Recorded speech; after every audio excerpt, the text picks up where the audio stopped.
Here we fucking go again. More people in the creative space taking advantage of minors by messaging minors. What are you doing? Now, I was fully unaware that this story was actually blown open a month ago by Prism42. Kris/Ava from the Mr. Beast crew had been messaging inappropriately to minors. Now, there's a handful of inappropriate messages going on, but a few ones that I want to point out are actually the same one that Philip DeFranco talked about, and one being public posts about creating nudes on their OnlyFans to minors, and specifically as it regards to Lava posting nudes for you. And then you also have group messages and Discords with inappropriate adult humor to minors. And then we have the supposed victim, Lava, coming forward saying, hey, no, this is all bullshit. Y'all lying. I wasn't a victim. It was just inappropriate jokes. To a minor! Now, this person was allegedly 13 at the time of a lot of these jokes happening from Kris/Ava. And so, if you're being groomed, you're probably not going to notice it. And furthermore than that, you're probably not going to want to admit it if you do, because it's awkward. You're a minor. You shouldn't be having inappropriate jokes. There's no level of context that makes this appropriate. And we had creators like Moist Critical, who I think had a beautiful take on this, where he talked about, listen, this is inappropriate to a minor.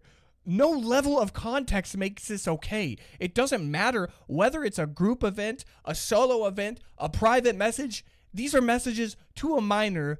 Big fucking L. There is no context that makes this appropriate. And anybody who thinks that there's a justification for that, shut the hell up, dude.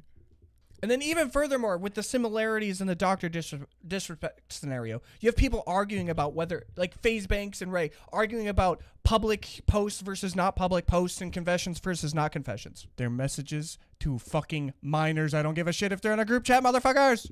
And then you have creator Jake the Viking, who worked with the Mr. Beast crew, saying Jimmy knew. Now, suffice it to say, there's still a lot of things we're waiting on for clarity. We're waiting for authenticity. We're waiting for a guaranteed stamp of approval that these are all accurate messages and there is no fabrication happening. But I'm going to tell you one fucking thing. You motherfucking creators and your bullshit messaging to minors, fucking grow the fuck up. And as somebody who wasn't made privy to the situation because there wasn't as much hype as there was around with the Dr. Disrespect situation, public statement or otherwise, this is incredibly frustrating. I was certainly one that was unaware of this situation for about a month after the story broke.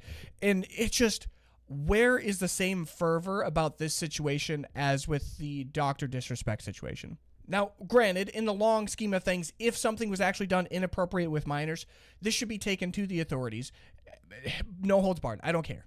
So ultimately, who am I to say on how they need to be held accountable? Because I think it's a legal issue. But one thing that fucking boggles my damn mind is the publications that are running wild right now, stating that it's all about transphobia. It was messaging fucking minors, dude. I don't give a shit if it was in a group chat or solo. Fucking get off your stupid ass pedestals. I don't care if you're trans. I don't care if you're straight. I don't care if you're fucking bi. Stop messaging minors.